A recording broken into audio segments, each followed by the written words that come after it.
Hello, this is Amos Tarfa. I hope you're doing well. I hope your week has been a blessed week. Today, I just want to say a few things. First of all, happy birthday to Sowell. He is 93 years old today, so we thank God for his life.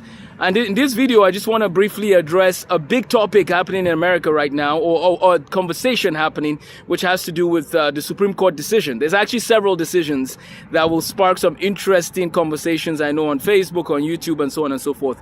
I do want to encourage people to be cordial, to be respectful as they talk about these issues, and if possible, try and have these conversations in person with people that, that care about these topics as well, right? Talk to them gently, respectfully. Even if you disagree with people, you can still be respectful about how you communicate. But I want to say that Sowell is one of the best resources when it comes to this topic of affirmative action that is happening. Jason Riley is also a good resource, and I just want to encourage you to look up those names if you haven't heard of them, because sometimes the news will give you one perspective on all these issues, but you don't hear the other perspective, right? So that's very important, I think, to listen to Sowell, who was born in, I believe he was born in North Carolina, and then he lived in Harlem. So he grew up in Harlem, was not very rich, but he ended up going to Howard University and then to Harvard, and then he ended up getting his PhD from the University of Chicago. But this is a black man growing up in America during some very difficult days back in the 40s and 50s and so on. But he was able to work hard and get to the place that he's at, right? He's at the Hoover Institute at Stanford. And I'm here now, of course, and I thank God for the opportunities I have. But when I was coming to America, I applied to, I was going to try going to places like Princeton, Johns Hopkins, and so on. So I know a lot of the application process details for all of those kinds of schools and all those things. And I have friends who went to some of these schools. But the reason why I bring all this up is to say, number one, these schools that are in question or people are debating about, we want to increase, diversity in these schools and so on.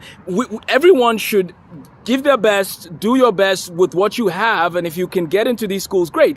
But please know that Harvard, Princeton, Yale, that's like, if I had a choice today to choose a university to go to, I wouldn't go to Harvard. Even if you gave me a full ride, I wouldn't go to Harvard necessarily. Maybe MIT, that I'll go to. But the point is, sometimes we make these schools, we idolize them to the point that people go to these schools and they fail in these schools when they could be a big fish in a little pond, right? So Malcolm Gladwell, in his book David and Goliath, talked about this issue of big fish in a little pond and little fish in a big pond.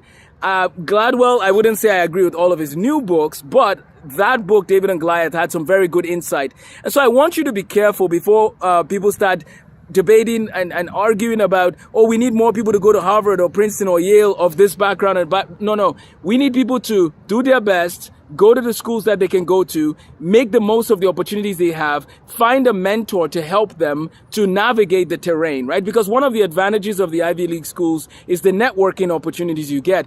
But you know what? The world is changing. The world is changing big time. I was listening to a conversation Elon Musk was having with someone, and he was even saying that in some of his companies, or in his companies, he doesn't even care about you having a college education. He doesn't even think that that's one of the high stakes or the high things that need to be accomplished. And I find that very interesting. He's more interested in what is your skill, what is your ability. And so I'm going to have another video on this. So please know that I can't say everything about this issue now. What I do want to say, number one, is that Sowell is a good authority figure on this topic. Jason Riley has some good conversations about it. I noticed that the presidential hopeful Vivek is also talking about this issue. So number one is that there are some voices you might not hear talking about this, and I will link Sowell's video on my YouTube channel. The other thing I would say again is, going to Ivy League schools or top schools is not the best thing that can happen to someone. I highly recommend finding a school that meets you where you're at, and it might not be a big name school, and that is just fine. Find a school that can help you develop your talents and your abilities. Number three, find a mentor, right? So I have friends who went to MIT, as I said, and so some of my students who want to study things that those friends have studied, I'm going to try and connect them. So even if my student doesn't end up going to MIT, he has mentors who have gone to MIT, and again, there are other schools in the country we don't even talk about that have very good standards out there. So let's be very careful not to allow this issue to discourage young people from giving their best and going to places that they can go to. There was a study that was done, I believe Dr. Sowell actually went to Cornell's, when he was teaching at Cornell, he went to the academic office, one of the administrative offices, and he was trying to observe what, the SAT scores were of certain students that were at Cornell. And he found out that some of the students at Cornell were actually not as prepared, and so some of them actually ended up not doing as well as at Cornell, even though they had very high SAT scores, but they were not necessarily as prepared as they could have been, and so they ended up in Cornell, but they were not doing as well in Cornell. But if those same students went to, let's say, the University of Massachusetts at Amherst, or if they went to the University of Maryland at Baltimore, some of those students would have been the best in their classes. However, they ended up at Cornell, and the story didn't go well for some of them. So what should we do? Do not discourage any child from giving the best they can or in whatever they're studying. Do not allow the decision of the Supreme Court to make you think, oh no, this is going to be terrible for these people. No, that's not true. Everybody has a brain they've been given. They might not have the mentors and the opportunities that others might have. But you know what? The world is very connected now. You can have a Zoom meeting with someone from wherever in the world. So find a mentor. I stand with Dr. Sowell on a lot of these issues, and this one especially. And so I want my friends to also learn about the work of Dr. Sowell. Again, I know many people have different views on these issues. So let's have a series of discussions, a series of conversations about this. And now I'll end with this. One of my next videos will be on the other Supreme Court decision, which is about student loans. Amos needs to calm down. I want to encourage students, please do not step foot in a college if you do not know what you want to do with your life.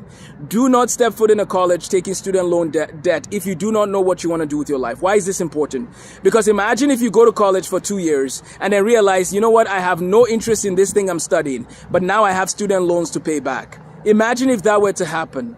I really want to encourage students, make sure you take time job shadowing, doing internships, having a mentor that is guiding you through the job process and the career process. Make sure you have people that are guiding you through all those processes. Make sure you look at the college courses you will need to take for a degree that you're interested in. Make sure you're interested in those things. There is no rush. If you need to take a gap year, take a gap year, get a job, get some training and some experience. Where are people running to? Who said you have to run to college right after high school? Where are people, buying into, where are these lies coming from?